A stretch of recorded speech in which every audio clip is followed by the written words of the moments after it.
তবে আমরা যা বুঝি লোকসঙ্গীত আমাদের মনের আরাম এবং আত্মার শান্তি।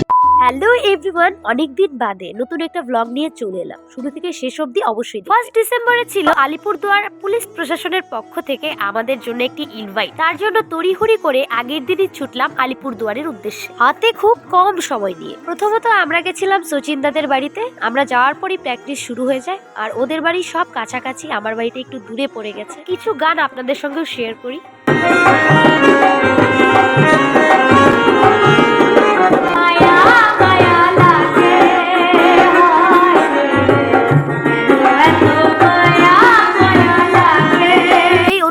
যেহেতু স্পোর্টসের উপর ভিত্তি করে হচ্ছে, তাই আমাদের অনেক সকালে যাওয়ার কথা ছিল, কিন্তু আমরা প্রচন্ড লেট করে ফেলি।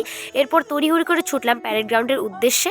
প্রায় 15-16 মিনিট পর পৌঁছে যাই আমরা পিজিতে। ওখানে গিয়ে ওখানের ব্যবস্থাপনা দেখে সত্যি আমার ভীষণ ভালো লাগছিল, আর আমাদের নাম্বার পড়েছিল 7। এখানে অনেক কিছুরই আয়োজন করা হয়েছে, দেখে আমার আলিপুরদুয়ার ডুয়ার্সের বইমেলা এবং ডুয়ার্স মেলার কথা খুব মনে পড়ছিল। এখনো কনফার্ম হয়নি ডুয়ার্স হবে কিনা, আশা রাখি হোক। যাকে অবশেষে মঞ্চে ডাক। লোকসঙ্গীতের বিষয়ে বেশি কিছু বলার দৃঢ়তা হয়তো আমাদের নেই, তবে আমরা যা বুঝি লোকসঙ্গীত আমাদের মনের আরাম এবং আত্মার শান্তি।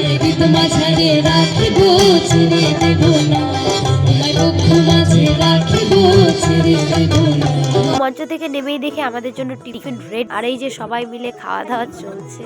ও রাজদা, ও প্রলয়দা, আর ও জিতদা, আর ও হচ্ছে সচিনদা, আর পাশে আছে মা, আর ও হচ্ছে শুভমদা। আলিপুরদুয়ার ডিস্ট্রিক্ট পুলিশ প্রশাসনকে অসংখ্য ধন্যবাদ আমাদের এত সুন্দর একটি মঞ্চে আমন্ত্রণ করার জন্য। সত্যি ভীষণ ভালো লেগেছে। আমাদের হাতে সময় খুবই কম ছিল, তবুও মায়ের মন্দিরে যেতে খুবই মন চাইলো। এরপর সবাই মিলে চলে গেলাম আদ্যাপীঠ মায়ের মন্দিরে। ওখানে গিয়ে দুপুরের পুজোটা দেখে, মায়ের আশীর্বাদ নিয়ে, গান গেয়ে, প্রসাদ পেয়ে আমরা বাড়ি ফিরলাম। এবং মায়ের একটা শাড়ি আমি নিজে গিফট পেয়েছি, এটা আমার কাছে অনেক বড় পাওয়া। মা যেন সবাইকে ভালো রাখে। দেখা হচ্ছে আবারও নেক্সট ভিডিও। টাটা।